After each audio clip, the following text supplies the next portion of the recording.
Okay, ध्यान दें। अभी हम लोग देख रहे हैं देर आर अभी 54 नंबर जो डाउट है, 114 टेबल है और 129 चेयर्स। लिख दिए 1/6 एंड 1/3 ब्रोकन है। टेबल 1/6 है, ध्यान दीजिए। टेबल 1/6 आपका क्या है, ब्रोकन है। ठीक है,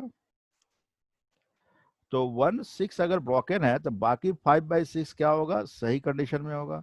1/3 टूटा हुआ है तो बाकी कितने, 1 - 1/3 अगर टूटा हुआ है तो बाकी 2/3 बच गए। 2/3 चेयर क्या होगा, सही कंडीशन में बचा।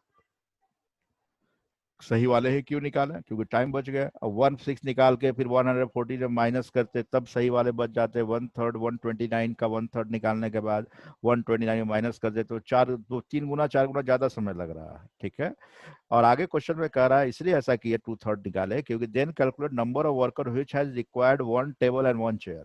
वर्कर की संख्या बताइए जिसको कम एक टेबल चाहिए और एक चेयर चाहिए। अगर वर्कर यहाँ आएगा ऑफिस में काम करेगा तो एक टेबल एक चेयर रहेगा तभी वो बैठ पाएगा, नहीं बैठेगा खड़ा रहेगा वो, कैसे काम करेगा वो। तो एक टेबल और एक चेयर, तो सही वाला टेबल चेयर रहेगा वही ना लेगा, टूटा हुआ थोड़ी लेगा। तो इसीलिए टूटा हुआ को छोड़ के बाकी सही कंडीशन में हमने यूज किया। तो अब इसको कैलकुलेट करते हैं। 6 कितने टाइम्स, 1 टाइम्स हो गए हैं आपका, फिर बचा कितने, 9 टाइम। 90 × 5 क्या हो गया, 95। और इसको करेंगे 3 4 एंड 3, तो ये क्या होगा 86। यानी कि सही कंडीशन में 95 टेबल है और चेयर कितने, 86 है। एक टेबल और एक चेयर सबको चाहिए तो दोनों में कॉमन 86, इसमें भी टेबल भी सही है और 86 चेयर भी सही है। तो हमको नंबर ऑफ वर्कर कितने काम करेंगे, नंबर ऑफ वर्कर मैक्सिमम या एग्जैक्ट वर्कर कितने काम करेंगे इसमें, 86। दोनों में जब कॉमन हो तो 86 इसमें भी, 86 तो ये है, 95 है तो 86 तो इसमें है, ये है, तो दोनों में कॉमन कितना है, 86 है। तो वर्कर कितने काम करेंगे, 86 वर्कर इसमें काम करेंगे। अब तो समझ में आ गया होगा। ठीक है, बाकी जो बच गए टेबल वो बाहर रखा जाएगा। ठीक है, 55 को एक बार फिर से समझाने की बात हो रही है। 55 क्वेश्चन में कहता है देर आर 50 मोंकी इन ए जू। ठीक है, किसी चिड़ियाघर में 50 मोंकी है। ठीक है, 50 मोंकी है। इसमें से कहता है 1/3 एडल्ट है एंड रेस्ट चाइल्ड है। तो 1/3 एडल्ट है तो बाकी जो बच गया 2/3 वो क्या है, चाइल्ड है। किसका, वही 50 मोंकी का। तो ये एडल्ट मोंकी सब हो गया 1/3, बाकी 2/3 क्या हो गया, चाइल्ड मोंकी हो गया, बच्चे हैं। अब कहता है adult, 1 adult required 2800 grams of food. ठीक है, इन ए वीक। ठीक है, 1 adult monkey required 2800 gram food and 1 child required 1/4 पर वीक। पर वीक कह रहा है, तो एक सप्ताह में। ध्यान दो, 2800 ग्राम एक सप्ताह में एक एडल्ट खाता है तो एक दिन में कितना खाएगा, 7 डे से डिवाइड कर देंगे तो एक दिन में कितना खाएगा, 400 ग्राम। तो इस एक एडल्ट मोंकी 400 ग्राम खाता है तो इतने एडल्ट मोंकी है 50 का 1/3, तो वो खाएगा, टोटल को मल्टीप्लाइड कर देंगे। और चाइल्ड कितना खाता है, एडल्ट 400 ग्राम खाता है तो चाइल्ड कहता है 1/4 ग्राम, 1/4 खाता है तो 1/4 मतलब कितने हो गए, 100 ग्राम। एक चाइल्ड 100 ग्राम खाता है तो चार एडल्ट इतने हैं, एक एडल्ट इतना खाता है तो गुना कर दो, टोटल एडल्ट चाइल्ड इतने हैं तो एक चाइल्ड 100 ग्राम खाता है। तो अब दोनों को टोटल पूछ रहा है एक दिन में कितने खाते हैं, 50 हो। तो दोनों को क्या करेंगे, ऐड कर देंगे। ऐड करने के बाद नीचे एलसीएम 3 ले लेंगे और 5 × 4 कितने होंगे, 20 पे 3 जीरो, तो 20 पे 3 जीरो प्लस 5 × 2, 5 × 2 कितने हो गए, 5 × 10, 10 पे कितने जीरो है, 3 जीरो। तो यहाँ पर देख रहे हो 30,000, ये क्या चीज में है, ग्राम्स में है। और बाई 3 कर देंगे तो ये क्या होंगे, 10,000 ग्राम। 10,000 ग्राम काहे का लिखेंगे हम, ऑप्शन में 10,000, 1,000 ग्राम में 1 केजी होता है तो 10,000 ग्राम को क्या लिखेंगे, 10 केजी। यानी ये 50 मोंकी जो है एक दिन में 10 केजी भोजन इसके लिए जू में रखा जाता है, तब जाके पेट भरता है। ठीक है, एक महीना में कितने खाएंगे, तो 30 दिन का महीना है तो 10 केजी गुणे 30 कर देना, राइट। सप्ताह में कितने खाएंगे, तो 10 केजी को 7 केजी 70 केजी खाएंगे, खाते भी होंगे। ठीक है, सुबह से शाम तक तो मोंकी कुछ ना कुछ मुंह चलाता ही रहता है। वो तो भोजन मिलता है, फिर बाहर से गेस्ट लोग आते हैं मूंगफली वगैरह वगैरह कुछ देते रहते हैं, क्या देखते ही होंगे तुम। चलिए कोई बात नहीं, ये तो ऐसे ही क्वेश्चन सिचुएशन कंडीशनल थे। 63 नंबर में भी डाउट है। 63 नंबर क्वेश्चन को देखते हैं क्या प्रॉब्लम है। ओके, 63 में देखिएगा आप, Ram has 6 more than Shyam. Question में कहता है Ram has 6 more than Shyam. Ram के पास 6 रुपया ज्यादा है श्याम से। तो पहले ऐसे स्ट्रक्चर बना लेते हैं कि 6 रुपया ज्यादा है राम के पास श्याम से, and 9 rupees more than Mohan. Ram ही के बारे में कह रहा है, राम ही के बारे में कह, राम का मोहन से कितना ज्यादा है, 9 रुपया। ठीक है, ये क्वेश्चन राम का कह रहा है श्याम से राम के पास 6 रुपया ज्यादा है और राम के पास मोहन से 9 रुपया ज्यादा है, और तीनों को मिला के 33 रुपया मिल रहा है। तो बताओ राम के पास कितने पैसे हैं। किसी को मान सकते हैं हम, एक्स, हम लास्ट वाले को मान लेते हैं। मोहन के पास एक्स होगा, तो राम के पास 9 रुपया ज्यादा है तो एक्स प्लस 9। और राम के पास 6 रुपया ज्यादा है श्याम से, तो श्याम के पास 6 रुपया कम होगा राम से। और राम के पास एक्स प्लस 9 है, तो एक्स प्लस 9 राम के पास है, इसे 6 रुपया कम होगा तो इसके पास एक्स प्लस 3 होने पड़ेंगे। ये नहीं भी लिखोगे तो काम चल जाएंगे। सिर्फ सिंपली सोचना कि राम के पास 6 रुपया ज्यादा है और राम को एक्स प्लस 9 रुपया है, तो 6 कम कर देंगे तो एक्स प्लस 3 रुपया किसके पास होगा, श्याम के पास होगा। तो क्वेश्चन के कंडीशन को तीनों फुलफिल कर लिया, सेट कर दिए। अब तीनों को ऐड करते हैं तो 3x प्लस क्या हो जा रहा है, 12 हो रहा है। लेकिन 3x प्लस 12 बराबर कितना रुपया है, 33 रुपया है। क्वेश्चन में दिया हुआ है, टोटल तीनों को मिला के कितना है, 33 रुपया। ठीक है, तब सॉल्व कीजिए कि 3x इधर आ जाएंगे और 33, इतना आराम से समझा रहे हैं क्योंकि डाउट आप बोले थे। तो 21 हो गया, 3x बराबर 21 है, तो x बराबर कितने हो जाएंगे, 7। x किसका माने थे हम, x मोहन का माने थे। x मोहन का माने थे तो मोहन के बारे में पूछता था, हम कहते 7 रुपया, लेकिन क्वेश्चन में पूछ रहा है राम का पूछ रहा है। तो राम के पास कितना, राम के पास कितना है, x प्लस 9 है। तो 7 प्लस 9 कर देंगे तो क्या हो जाएगा, 16 रुपया।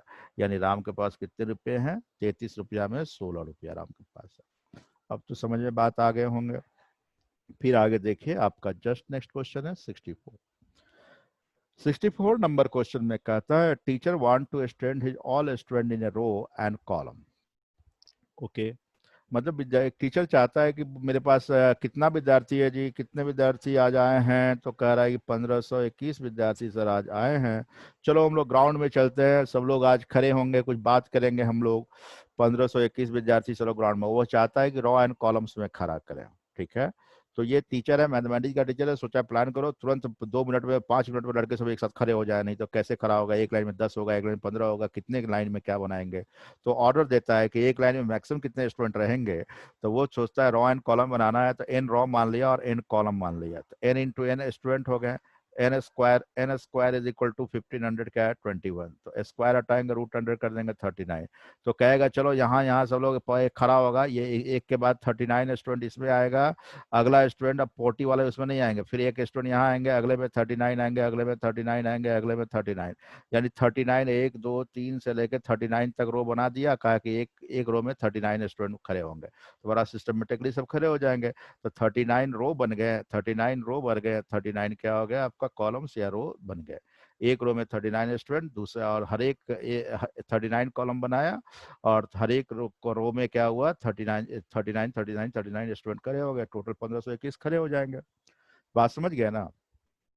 ठीक है, ये इसमें कहने की कोई आवश्यकता नहीं कि number of row is number of total student in row is equal to total number of row. नहीं भी कहता है तो हम इसको ऐसे ही करेंगे, इसके अलावा कुछ भी नहीं करेंगे। ठीक है, ओके। फिर देखिए 64 था आपका, फिर लास्ट 2 क्वेश्चन थे 73 एंड 74। 73 पर ध्यान दीजिएगा। 73 नंबर क्वेश्चन कहता है, 73 नंबर क्वेश्चन कहता है ₹117 डिस्ट्रीब्यूट टू इंस्टीड ऑफ। तो इंस्टीड ऑफ की बात कर रहे हैं, तो इंस्टीड ऑफ मतलब कि इंस्टीड ऑफ जो कहा जाए, जिसके बाद इंस्टीड ऑफ के बाद जो हो वो वैल्यू राइट कहलाता है।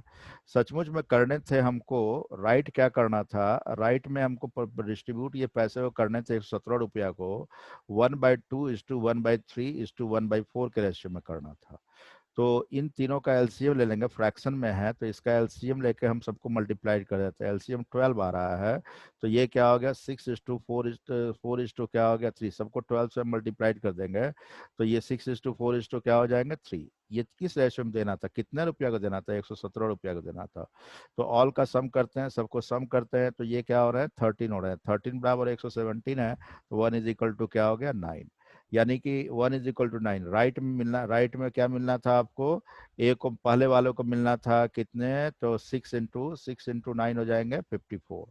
बी को कितना मिलना था, फिर ये ए को 54, ए को कितना मिलेगा 54, लेकिन ए को मिला कितना, ये तो राइट सचमुच ऐसे मिलना चाहिए, लेकिन देखो मिला कितना, तो 2:, ए हम मान लेते हैं पहला, बी और सी, 2:3 क्या है 4 है, 2:3 क्या है 4 है, तो इन सबों को सम करते हैं तो क्या हो रहा है 9, 9 इज इक्वल टू वही 117 रुपया था, एक बराबर क्या हो गया 13, ठीक है, एक बराबर क्या हो गया 13 हो गया, अच्छा 1 = क्या हो गया 13 हो गया, तो 1 = 13, तो ए को कितने मिल गए हैं, ए को कितने मिलेंगे 26, तो सचमुच मिलना था ये 54 मिलना था, लेकिन इसको 26 मिल गया, तो इसको तो लॉस हो गया, प्रॉफिट क्या हुआ। अब बी को कितना मिल गया भाई, देखो ना, तो ये कहता है 3 × 13 39 मिल गया, लेकिन यहाँ बी को मिलना कितना चाहिए था 9 × 4 36, इसको फायदा हुआ, लेकिन 3 रुपया का फायदा हुआ। सी को क्या मिला भाई, तो सी को 4 × 13 करेंगे तो 52 हो जाएंगे, लेकिन यहाँ पर सी को कितना मिला 9 × 3 27, तो सबसे ज्यादा फायदा कितना हो गया, गलती से ये मिल गया 52 मिला था, यहाँ 27 मिलना चाहिए था, तो मैक्सिमम बेनिफिट कौन हो गया, मैक्सिमम बेनिफिटेड कौन हो गया, मैक्सिमम बेनिफिटेड हो गया आपका, बेनिफिटेड कौन हो गया आपका सी, तो सी को थर्ड वन को सबसे ज्यादा फायदा हुआ, लॉस सिर्फ एक ही को हुआ, एक को हुआ। बात तो समझ में आ गए होंगे, ठीक है, आगे देखते हैं क्वेश्चन नंबर 74, ठीक है 74, 74 भी लास्ट क्लास में बतलाए थे।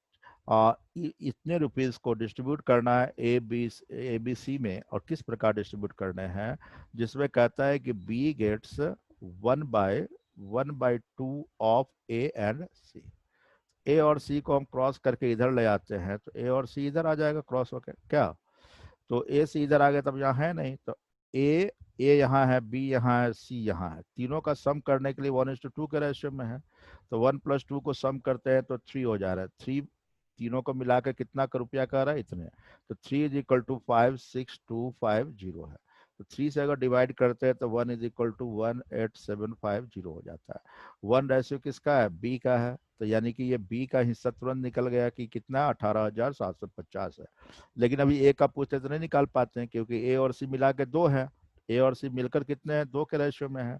आगे देखते हैं, अगला क्वेश्चन में, अगला पार्ट में यही कहता है ए को कितना मिल रहा है 1/4 ऑफ बी एंड सी, तो बी और सी को हम इधर ले आते हैं तो बी प्लस सी इधर आ गया है, क्या, तो ये ए बी ए, यहाँ भी ए है, बी है, सी है, तीनों को मिलाते हैं तो ये क्या हो रहा है 5 हो रहा है, 5 = वही रुपया है 56,250, तो 1 = कितने हो जाएंगे 11,250, तो 1 यहाँ पर किसके लिए, ए के लिए, तो ए का वैल्यू कितना हो गया इतने, ये बी का वैल्यू है और ये ए का वैल्यू है, क्वेश्चन में दोनों का अंतर पूछ रहा है, दोनों का अंतर निकालना है तो 7,500 हो रहे हैं, 7,000 कितने हो रहा है 500, दोनों का अंतर क्या हो रहा है 7,500, बस यही आंसर हो गया, ठीक है, ओके। तो जो डाउट था हमने फिर समझाया, फिर ये वीडियो अपलोड कर देंगे, फिर जो डाउट होगा उसको फिर हम लोग देखेंगे। चलिए बात कर ले हम लोग अब आपका